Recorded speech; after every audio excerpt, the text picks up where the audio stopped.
Hello and welcome to AMS2 King of Buskerud, and today we are doing a Porsche GT triple header. Kicking things off is the Cayman Gt4.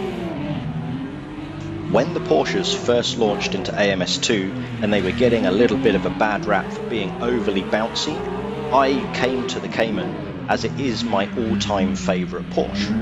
And although it was a bit bouncy here and there, I learned how to drive it in that condition and had a load of fun.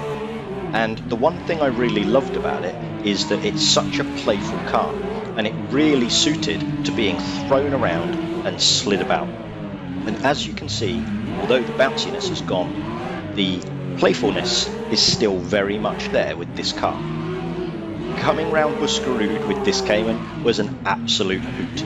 I can absolutely assure you this is not the quickest way to drive this car around this track, but I had so much fun throwing it around that I couldn't really resist not doing it during my hot lap and putting it on tape.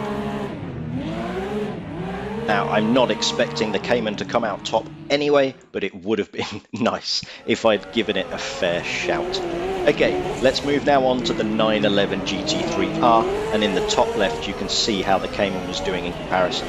Straight away you can see that the 911 GT3 is a lot more planted, it's got a ton more power, and the traction out of the corners is just in a different league. In terms of comparing these two around this track, it isn't really necessary. I think we're going to be many seconds up over the course of the lap, but I will have had an awful lot more fun in the Cayman than I did in the GT3.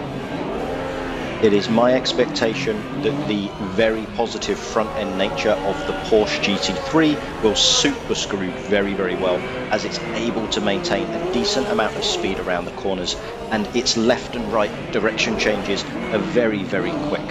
Still a little bit of sideways action and getting the rear end out here and there as we're coming around Windmill into the start-finish straight, and we've got a 7.5 second lead over and above the Cayman for this lap. Okay, now let's get ready for the real showdown when we bring out the GTE 911 RSR. Straight away coming into Helter Skelter, you can see the RSR is a lot more lively, but I'm thinking the GT3 may have an advantage with it being a little bit more planted. The sound of the RSR is wonderful, and we've got a 0.003 of a second difference going through Sector 1. Here we're coming round into the 180. This is being a pivotal corner so far, with some cars really struggling to make that turn. Coming through the forest, the RSR's taking a bit of liberty on those curbs, but as we head up into the summit hairpin, we can see the GT3 is stretching its legs a little bit more. Let's see if the RSR is able to make up that half a second gap now, coming through the estate into Renato. Is the RSR able to use that extra bit of power to make it up during this slightly faster section of track? It could be the GT3's electronics that are giving it its slight advantage here, and the GT3 is coming across the line with a 0.9 of a second advantage. Now, let's go over to the leaderboard and see where they all land. So the Cayman GT4 has come in a respectable 5th position with a 107.8. And that's without the 911s on the board yet, and here they come with the GT3 going at number 1 spot with a 1 minute 0.37 and the RSR with a 1 minute 1.2.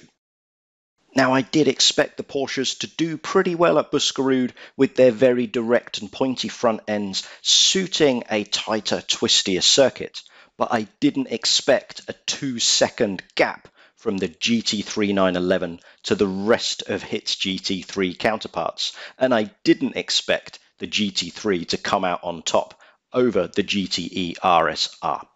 But that being said, the GT4 Cayman was by far the most fun I've had around Buskerud. Whether it's crowned king or not, I think it's most definitely won my heart during this event.